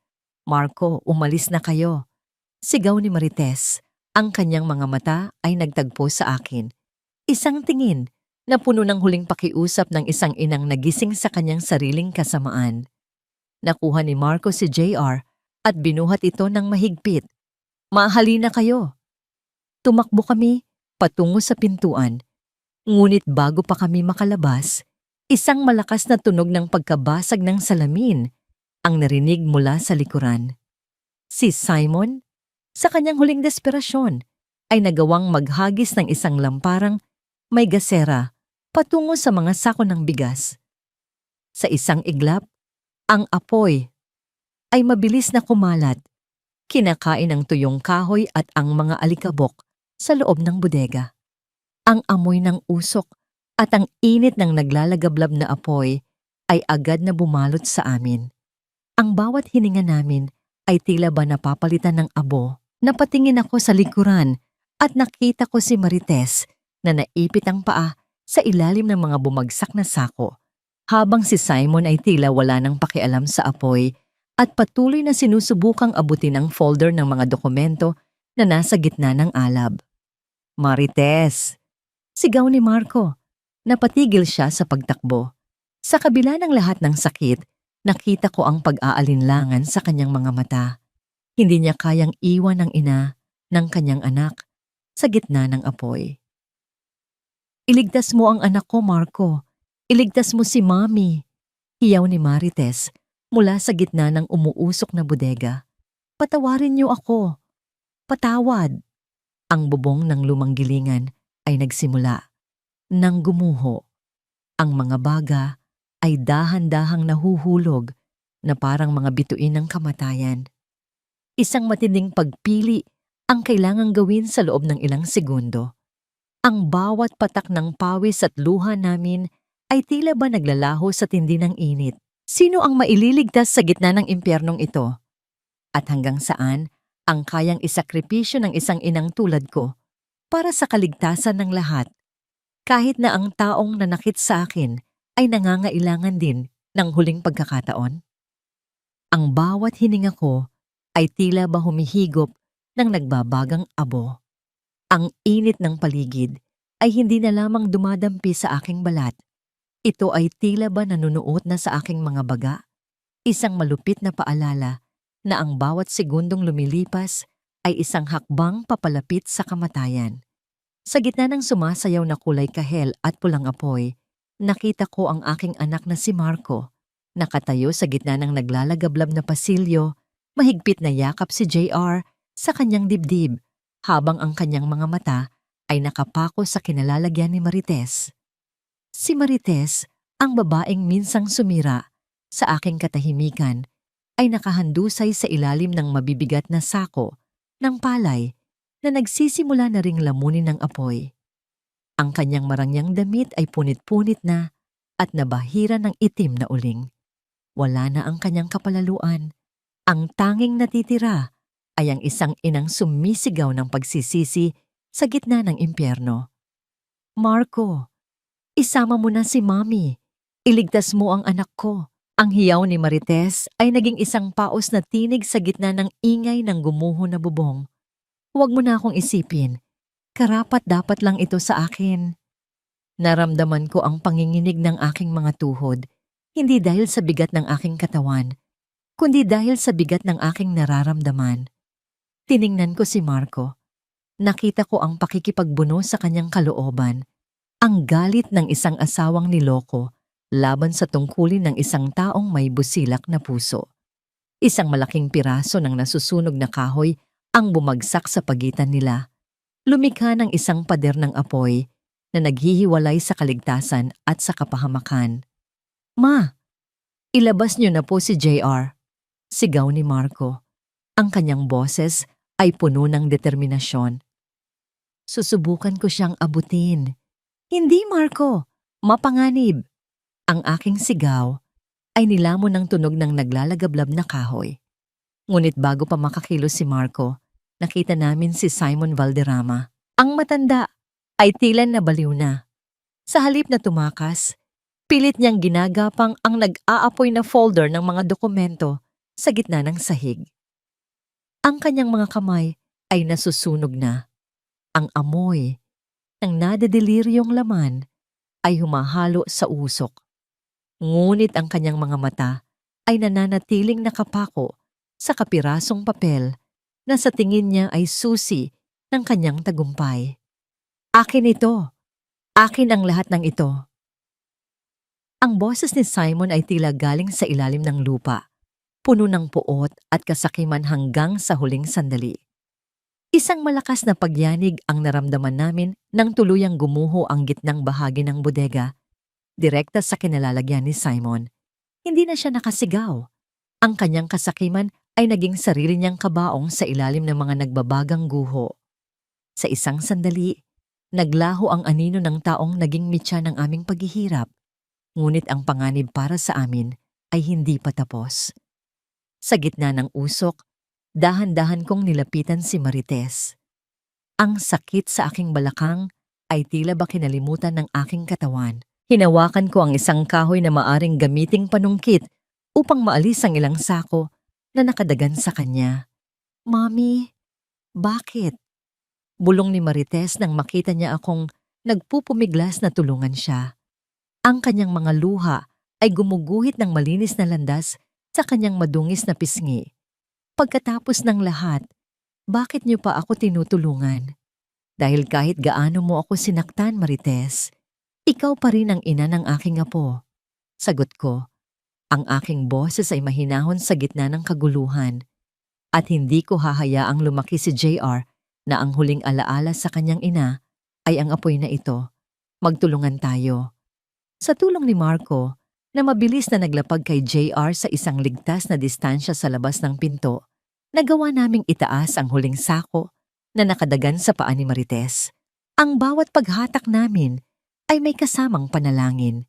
Ang bawat patak ng pawis ay tila ba naghuhugas sa mga galit na namuo sa aming mga puso. Aray! Hiyaw ni Marites nang tuluyan siyang makalaya, ngunit mabilis siyang binuhat ni Marco. Tumakbo kami palabas, habang sa likuran namin ay tuluyan ng bumigay ang buong estruktura ng lumang gilingan. Ang tunog ng pagbagsak ng buong gusali ay tila ba isang huling buntong hininga ng nakaraang puno ng pait. Nang marating namin ang damuhan sa labas, lahat kami ay bumagsak sa lupa, humihingal at puno ng uling. Ang malamig na hangin ng madaling araw ay humalik sa aming mga nag-aapoy na balat. Napatingin ako sa langit. Ang mga bituin ay dahan-dahang naglalaho upang bigyang daan ang bukang liwayway. Niyakap ko si JR nang higit pa sa anumang higpit na nagawa ko sa buong buhay ko. Ang kanyang munting puso ay mabilis pa ring tumitibok laban sa aking dibdib. Isang himig ng buhay na nagpapatunay na kami ay nakaligtas. Lumapit si Marco sa amin. Hawak ang nanginginig na kamay ni Marites. Walang salitang lumabas sa kanilang mga bibig, tanging ang mga mata lamang na puno ng pagkilala sa isang katotohanang masakit tanggapin. Ang lahat ng yaman, ang kumpanya, at ang mga dokumentong ipinaglaban ni Simon ay naging abo na. Wala na ang bilyonaryong kumpanya ni Marco, wala na ang karangyaan ni Marites. Ma, tawag ni Marco. Ang kanyang boses ay basag at puno ng emosyon. Wala na po tayong babalikan. Ang kumpanya, ang mansyon. Baka mawala na ang lahat dahil sa mga utang ni Simon at sa mga ninakaw ni Marites. Tumingin ako sa aking anak, pagkatapos ay sa aking apo, at huli ay kay Marites na nakayuko sa kahihiyan-hihiyan at pagsisisi. Isang kakaibang kapayapaan ang nanahan sa aking puso. Isang kapayapaang hindi ko naramdaman noong nakapaligid pa sa akin ang mga pader na ginto. Hindi, Marco. Wika ko, habang hinahaplos ang buhok ni Jar. Ngayon lamang tayo tunay na nagkaroon ng babalikan. Wala na ang mga pader na naghihiwalay sa atin. Ang nawala ay ang mga bagay na pwedeng palitan. Pero ang buhay natin, ang pagkakataong magsimulang muli, nang walang kasinungalingan, iyan ang tunay na kayamanan. Tumingin ako sa malayo, kung saan ang unang sinag ng araw ay dahan-dahang sumisilip. Ang amoy ng sunog na kahoy ay dahan-dahang napapalitan ng amoy ng basang lupa at bagong umaga. Ang paglalakbay namin patungo sa paghilom ay magsisimula pa lamang, ngunit sa pagkakataong ito, hindi na ako lalakad nang nakayuko. Ngunit sa gitna ng aming katahimikan, isang sasakyan ng pulis ang huminto sa aming harapan. Lumabas ang opisyal na humahawak sa kaso ni Marites. Mr. Marco? Madam Althea, kailangan na naming isama si Marites. Wika ng pulis. Kailangan niyang harapin ang mga kasong isinampa laban sa kanya. At may isa pa kaming natuklasan sa mga labi ng gamit ni Simon. Isang lihim tungkol sa tunay na pagkatao ni Althea na maaring magbago sa inyong kapalaran habang buhay. Napatitig ako sa pulis. Anong lihim? At bakit sa oras na akala ko ay tapos na ang lahat, ay may isa pang pahina na kailangang buksan? Ang bawat hakbang ko patungo sa kapayapaan ay tila ba laging may kasunod na tanong na naghihintay sa dilim ko. 5 taon ang mabilis na lumipas na tila ba mga pahina ng isang makapal na aklat na dahan-dahang binubuklat ng panahon. Ang amoy ng sariwang pandan at gata ay muling humahalimuyak sa hangin, ngunit hindi na sa isang masikip na apartment o sa isang malamig na mansyon. Ang halimuyak na ito ay nagmumula sa Lutong Althea, isang tanyag na restaurant na nakatayo sa gitna ng isang malawak at madamong hardin. Ang bawat dingding nito ay gawa sa kawayan at salamin. Pinapapasok ang sikat ng araw na tila ba isang pagbabasbas mula sa langit.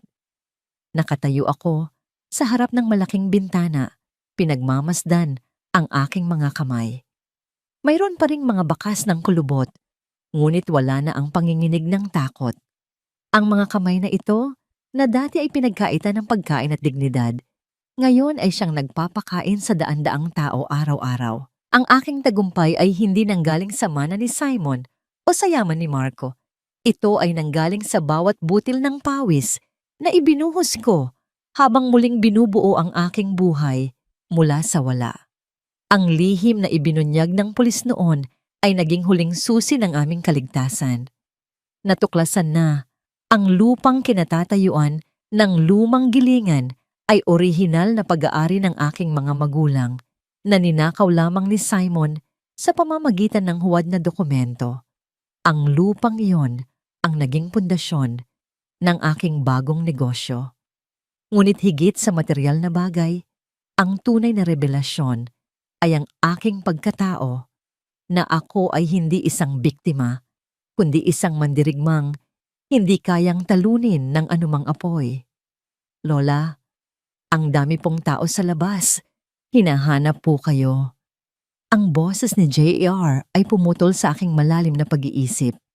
Ang aking apo ay malaki na, masigla, at ang kanyang mga mata ay wala ng bakas ng takot na nakita ko sa bodega noon. Lumapit siya sa akin at humalik sa aking pisngi, isang haplos na kailanman ay hindi ko ipagpapalit sa anumang diamante. Sa kabilang dulo ng restaurant, nakita ko si Marco. Hindi na siya ang bilyonaryong kumpanya na laging abala sa mga numero. Siya ngayon ang aking katuwang sa pagpapatakbo ng restaurant, isang lalaking natutong magpahalaga sa mga bagay na tunay na mahalaga. Ang kanyang mukha ay payapa at ang kanyang nangiti ay tapat habang inaasikaso ang mga customer. Ang aming relasyon ay hindi na nakabase sa utang na loob, kundi sa wagas na paggalang at pagmamahal ng isang mag-ina. Isang hapon, habang ang araw ay dahan-dahang lumulubog, isang babae ang pumasok sa restaurant.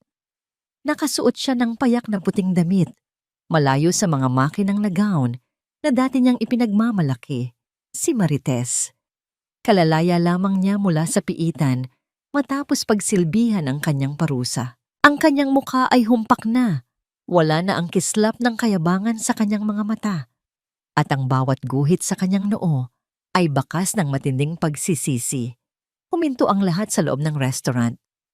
Ang mga kubyertos na kanina ay kumakalansing ay tila nanahimik, at ang bawat hininga ng mga taong nakakakilala sa amin ay tila ba nabinbin sa hangin.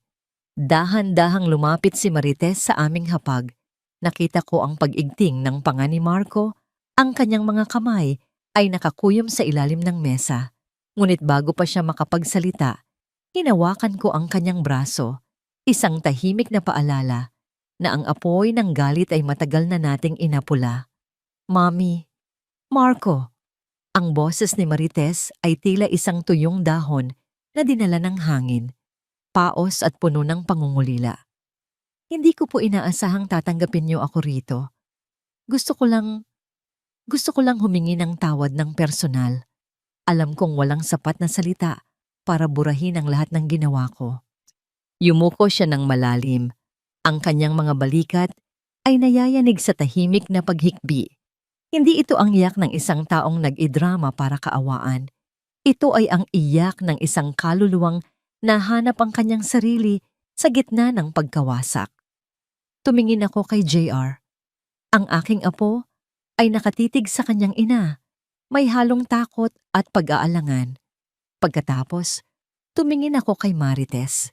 Sa loob ng 5 taon, tinuruan ko ang aking sarili na ang pagpapatawad ay hindi para sa taong nagkasala, kundi para sa sarili kong kapayapaan.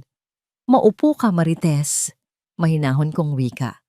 Inutusan ko ang isang tauhan na magdala ng isang plato ng adobong manok sa gata, ang ulam na naging saksi sa aking unang pagdurusa. Inilapag ko ang pagkain sa harap niya. Kumain ka muna. Sa bahay na ito, walang umaalis na gutom. Ang nakaraan ay naging abo na sa lumang gilingan. Ang tanging dala natin ngayon ay ang pagkakataong maging mas mabuting tao para sa batang nasa harap mo. Nanginig ang mga kamay ni Marites habang hawak ang kutsara. Sa bawat subo niya ng pagkain, nakita ko ang pagpatak ng kanyang mga luha sa plato. Hindi na ito luha ng pait, kundi luha ng pagtanggap. Hindi ko man siya maibabalik sa dati niyang pwesto sa aming buhay, sapat na ang malamang na hanap na niya ang landas ng pagbabago. Nang sumapit ang takip silim, lumabas ako sa hardin at naupo sa paborito kong bangko sa ilalim ng puno ng nara. Ang langit ay nagpipinta ng mga kulay ube at ginto. Isang huling pagpupugay sa maghapong lumipas. Nilapitan ako ni Marco at inabutan ng mainit na tsa. Ma, masaya na po ba kayo? Tanong ni Marco habang nakatanaw din sa paglubog ng araw. Ngumiti ako at dahan-dahang inihilig ang aking ulo sa kanyang balikat. Higit pa sa masaya, anak, payapa na ako. Ang bawat hirap, ang bawat sampal ng tadhana, at ang bawat patak ng luhang itinapon ko sa basurahan noon ay naging mga butil ng karanasan na nagpatatag sa akin. Ngayon, wala na akong kailangang patunayan sa mundo. Ang Lutong Althea ay hindi lamang isang restaurant. Ito ay ang simbolo ng aking muling pagsilang. Tumingala ako sa mga unang bituin na nagsisimulang kumislap. Naramdaman ko ang malamig na simoy ng hangin na humahalos sa aking mukha. Tila ba isang pabulong na pasasalamat mula sa universo. Sa wakas, ang aking kwento ay hindi na tungkol sa pagiging biktima. Ito ay kwento ng isang inang nagmahal, nasaktan, lumaban, at sa huli ay nagtagumpay sa pinakamaganda at pinakatahimik na paraan. Sa gitna ng aking sariling hardin, natagpuan ko ang tunay na kayamanan, ang kalayaang magmahal muli nang walang takot, at ang kapayapaang hindi na muling mababasag ng kahit anong bagyo.